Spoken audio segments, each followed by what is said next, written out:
Pertama sekali Bapak Ibu maka Allah Subhanahu wa taala, hati-hati dengan hutang.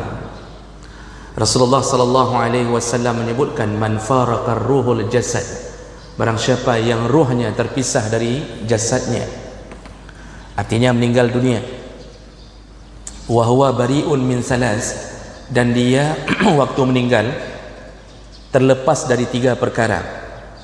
Kalau dia terlepas dari 3 perkara, maka barulah dia selamat, bisa menuju ke surga Allah.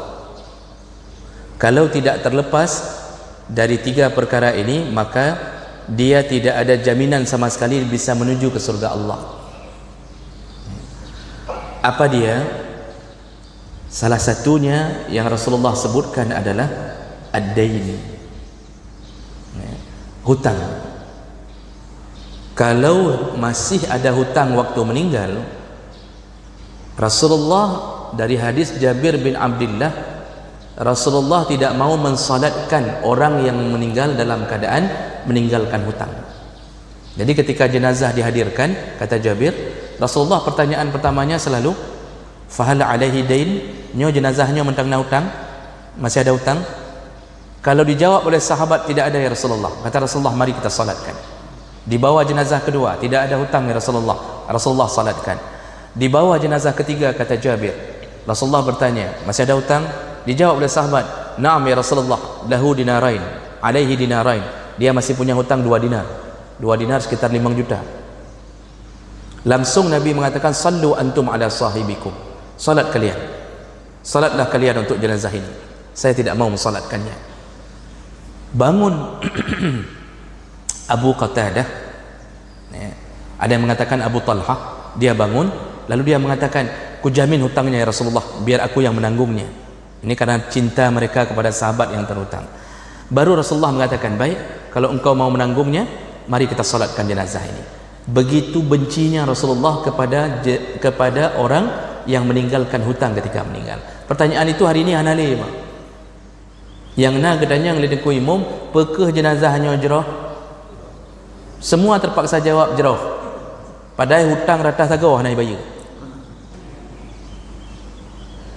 Nabi tidak menghilangkan salat jenazah, tetapi Nabi tidak mau salat jenazah, tetap disuruh salat, tapi menunjukkan Nabi benci kerana dia sendiri tidak mau hadir kepada jenazah yang berhutang.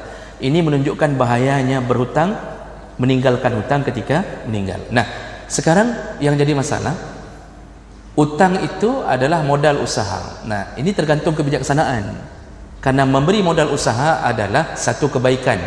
Kalau modal usaha itu datang dari pemerintah, yang kebijaksanaannya, artinya ada undang-undang, kebijaksanaan dari pemerintah, kalau mati maka gugurlah hutang itu. Kalau ada kebijaksanaan itu, maka tidak wajib bayar hutang. Tapi kalau tidak ada kebijaksanaan itu, ini satu lembaga nih kasih hutang, tidak ada kebijaksanaan, kalau meninggal gugur hutangnya, maka tetap wajib bayar, walaupun itu kepada lembaga. Jadi jangan coba-coba melarikan diri dari hutang kalau tidak diizinkan untuk dimaafkan. Cuma sayangnya hari ini lembaga pemberi hutang itu semuanya, hampir semuanya berbau rentenir.